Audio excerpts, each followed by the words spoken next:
এরপরে প্রশ্নটি করেছেন নাজমুস সাকিব। উনি একজন দুবাই প্রবাসী। উনি লিখেছেন যে মোহতারাম, সম্প্রতি দুবাইয়ে যে ভয়াবহ ঝড় এবং বন্যা হলো, গত ৭৫ বছরেও নাকি এরকম ঝড় বন্যা দুবাইবাসী দেখে নাই। আপনি নিজেও দুবাই সফর করেছেন, আপনি এটাকে কিভাবে ব্যাখ্যা করবেন? এটা কি আযাব, নাকি আল্লাহর পক্ষ থেকে পরীক্ষা, নাকি এমনি কোনো বিষয়? আমি গত বছরও দুবাই সফর থেকে আসার পরে এই মসজিদের জুমার আলোচনায় বলেছিলাম যে আরব বিশ্বের যে চিত্র এখন দেখা যাচ্ছে, আযাব আসতে কিন্তু মনে হয় বেশি সময় নেবে না। এখন ঝড় বৃষ্টি যেটা দুবাইয়ে হয়েছে, এটাকে ডিরেক্ট আমি আযাব বলবো না, আবার ডিরেক্ট আযাব না এটা বলতে পারবো না, কারণ ফয়সালা তো আল্লাহর। তবে দুবাইয়ে যে পাপগুলো বর্তমানে হয়েছে, দুবাইয়ে যে পাপ বর্তমানে হচ্ছে বা হয়েছে, দুবাইয়ের মতো জায়গা শুধু না, মিডল ইস্টের যে সমস্ত জায়গাগুলোতে এই কাজগুলো হচ্ছে, আল্লাহ রাব্বুল আলামিন আযাব আরও দেবেন যদি সতর্কতা অবলম্বন না করে। আমি প্রথমে দোয়া করি দুবাইবাসী যারা এখন এই বর্তমান বিপদের মুখোমুখি হয়েছেন, আল্লাহ এই বিপদ থেকে তাদেরকে উদ্ধার করুন এবং বুঝদান করুন। কি পাপ দুবাই হচ্ছে না বলেন তো? আমাদের বাংলাদেশে আলহামদুলিল্লাহ আলহামদুলিল্লাহ শত শত গুণ পাপ কম হয় এই দুবাইয়ের চাইতে। শারজাটা একটু ধার্মিক, দুবাই মসজিদ আছে কিন্তু প্রচুর মসজিদ, কিন্তু নামাজ যে পড়ে, কয়টা নামাজ পড়ে? বাংলাদেশে রাস্তায় ওপেন, কিন্তু আপনি ওই বডি মেসেজ করা মেয়েদের পার্লার পাবেন না। আর দুবাই প্রতি কিলোমিটারে মনে হয় 10টা পাবেন, নাহলে 5টা পাবেন। রাস্তায় কেউ আপনাকে বাধা দেবে না, আপনি যদি ওপেন দাঁড়ায় মদ খান কেউ বাধা দেবে না। আপনি যদি রাশিয়ান, ইউরোপের কোনো মেয়ে, অথবা মিডিল ইস্টের কোনো মেয়ে, অথবা আফ্রিকার কোনো মেয়ে নিয়ে ফুর্তি করতে চান, দুবাইয়ে অহরহ রাস্তাঘাটে মেয়েরা ঘোরাঘুরি করতেছে। অন্যান্য দেশে রাত্রেবেলায় ঘুরে, আর দুবাই দিনের বেলাও ঘুরে। মুসলিম দেশ, মুসলিম দেশ। কিছু কিছু লোক দেখবেন খালি 2 দিন পর পর দুবাই, 2 দিন পর পর দুবাই, 2 দিন পর পর, মানে দুবাই হচ্ছে এদের মনে করেন মূল ফুর্তির জায়গা। কেন? নারী আছে, মদ আছে, বাধা নাই। চাইলেই শুধু টাকাটা লাগবে, আপনার ডলার লাগবে। আপনি পৃথিবীর যা উপকরণ আছে, আমেরিকা যাওয়া লাগবে না, টাইম স্কোয়ারে যাওয়া লাগবে না, দুবাই পাবেন। ইউরোপ থেকে মানুষ দুবাই আসে, বাংলাদেশ থেকে মানুষ দুবাই যায়, ভারত থেকে মানুষ দুবাই যায়। সবার টার্গেট দুবাই কেন? সবার টার্গেট দুবাইটা কেন? কি এমন আছে মরুভূমি ছাড়া, বিল্ডিং ছাড়া? আছে আনন্দ পানি, আছে আছে নারী আছে, আছে দিনহীনতা আছে, আছে হারামখোরগুলো এখানে আছে। সবাইকে খারাপ বলছি না। বর্তমান দুবাইয়ের শাসক যদি সতর্ক না হয়, বর্তমান দুবাইয়ের যে চিত্র যদি সতর্ক না হয়, বড় আযাবের মুখোমুখি হবে এই দুবাই, বড় আযাবের মুখোমুখি হবে এই দুবাই। আপনি বলবেন যে হুজুর খুব বেশি বুঝে গেছেন, আমার বুঝ নিয়ে আমি আছি।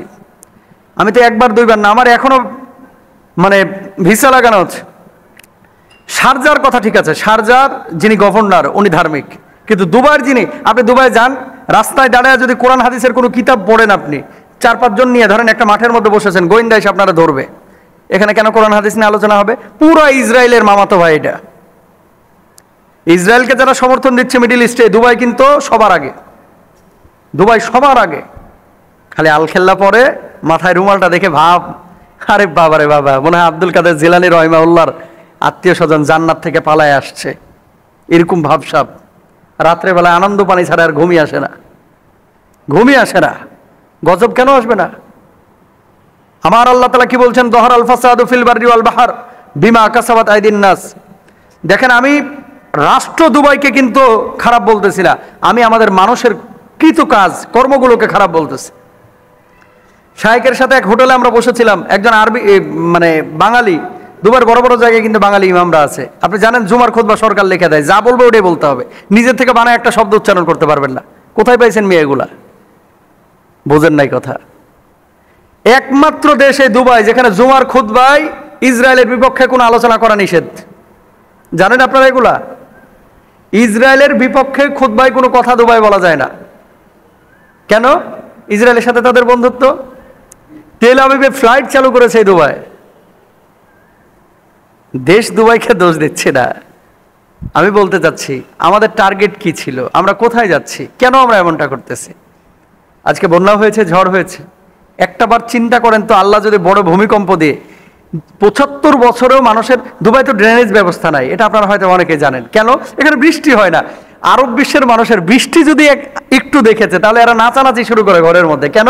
বৃষ্টি দেখে না তো, মরুভূমির মধ্যে বৃষ্টি পাবে কোথায়? সেখানে এরকম ঝড়, সাইক্লোন এবং জলোচ্ছ্বাস, এরকম পানি, ড্রেনেজ ব্যবস্থা নাই, ডুবে গেছে।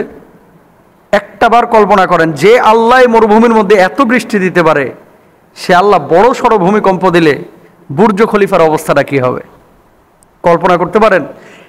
আল্লাহ না করুক, যদি বড় ভূমিকম্প হয়, এই দুবাইয়ের বুকেই কয়েক লাখ মানুষ মুহূর্তের মধ্যে মারা যাবে। ঢাকা সিটি যেরকম গ্যাদারিং, প্রচুর মানুষ বসবাস করে, দুবাই এত মানুষ বসবাস করে না, কিন্তু যে বিল্ডিংগুলো ইন্টারন্যাশনাল কমার্শিয়াল স্পেস কিন্তু হচ্ছে এই দুবাই। সুতরাং আমরা ছোটখাটো মানুষ, আমাদের কথাগুলো মানুষ কে আমলে নেবে? কেউ নেবে না। আল্লাহ তাআলা বলেছেন, দহরাল ফাসাদু ফিল বাররি ওয়াল বাহরি বিমা কাসাবাত আইদিন নাস। এই সমস্ত জিনিসগুলো মানুষের কৃতকর্মের ফসল। আপনি এত পাপ কেন করেন? এই দুবাই হিন্দুদের মন্দির বানানোর জন্য বিশাল করে আয়োজন করে জায়গা ছেড়ে দিছে, জানেন আপনারা? এই দুবাই, হ্যাঁ, মন্দিরে পূজা করতেই পারে, এটা হিন্দুর স্বাধীনতা আছে, কিন্তু আপনি ঘটা করে নিজের স্বার্থ হাসিলের জন্য এত বিশাল আকারের। আবার আরেকটা বিষয় আপনাদেরকে বলি, কিছু কিছু জিনিস হৃদয় রক্তক্ষরণ হয়। এই যে আপনারা যে শেখ জায়েদ মসজিদ, এটা তো আমি গিয়েছি আবুধাবির, শেখ জায়েদ মসজিদ গুগলে লিখবেন পাবেন, পৃথিবীর সবচেয়ে সুন্দর মসজিদ এটা। কয়েক হাজার কোটি টাকা খরচ করা হয়েছে। ওরা তো আর টাকার হিসাব করে না, ডলারের। প্রত্যেকটা জিনিস আপনারা গুগলে দেখলে টাস্কি খেয়ে যাবেন এই মসজিদের। অথচ এই মসজিদে আমি 20 জনের ওপরে সিকিউরিটি গার্ডকে জিজ্ঞেস করেছি, তোমার নাম কি? অধিকাংশই হিন্দু। মসজিদের সিকিউরিটি গার্ড সব হিন্দু। কোথা থেকে এসেছো? নেপাল থেকে এসেছি। কোথা থেকে এসেছো? দিল্লি থেকে এসেছি। কোথা থেকে এসেছো? মুম্বাই থেকে এসেছি। আরে হারামখোর, মসজিদের সিকিউরিটি গার্ড মুসলমান কি নাই? বাংলাদেশের লাখ লাখ শ্রমিক এখানে কাজ করতেছে, পাকিস্তানের লাখ লাখ শ্রমিক কাজ করতেছে, দুবাইয়ের এই সমস্ত শেখগুলা, এদের মাথা ভাই গেছে গা আওলায়া, লাল পানি খায়া খায় এরা শেষ। নাহলে মসজিদের সিকিউরিটি গার্ড, এই জায়েদ মসজিদের সিকিউরিটি গার্ড কেন অমুসলিম হবে? হিন্দুর মন্দিরের দায়িত্ব হিন্দুরা নিবে, খ্রিস্টানের গির্জার দায়িত্ব খ্রিস্টানরা নিবে, আমার মসজিদের দায়িত্ব কেন অমুসলিমরা নিবে? প্রশ্ন জাগে না? এদেরকে কোনো কথা বলতে পারবেন না। টাকা টাকা টাকা, পাওয়ার, দুনিয়া দুনিয়া দুনিয়া, সব বুঝে তারা। আহা, একজন খতিব আফসোস করে বলেছিল, হুজুর আপনারা তো জুমার বয়ানে যে সমস্ত কথাগুলো বলেন, ওপেন বলেন, আহা আমরা পারি না হুজুর। একটা শব্দ যদি জুমার খুতবায় নিজের থেকে বলি, সরকারের পুলিশ এসে তলব করে, কয় চল থানায় চল, কি লেগে এটা বলছস? বড় আফসোস মুসলিম বিশ্বের জন্য। সতর্ক না হলে বড় ভয়াবহ বিপদ সামনে। আল্লাহ আমার সমস্ত এই আরব শেখদেরকে বোঝার তৌফিক দান করুক এবং পাপ থেকে আমাদেরকে বেঁচে থাকার তৌফিক দান করুক। আল্লাহ আজাব দিচ্ছে না গজব দিচ্ছে, পরীক্ষা নিচ্ছে, আল্লাহ জানে। তবে পাপ বেড়েছে দুবাইয়ে, এটা সত্য। আল্লাহ এদেরকে হেদায়েত দান করুক।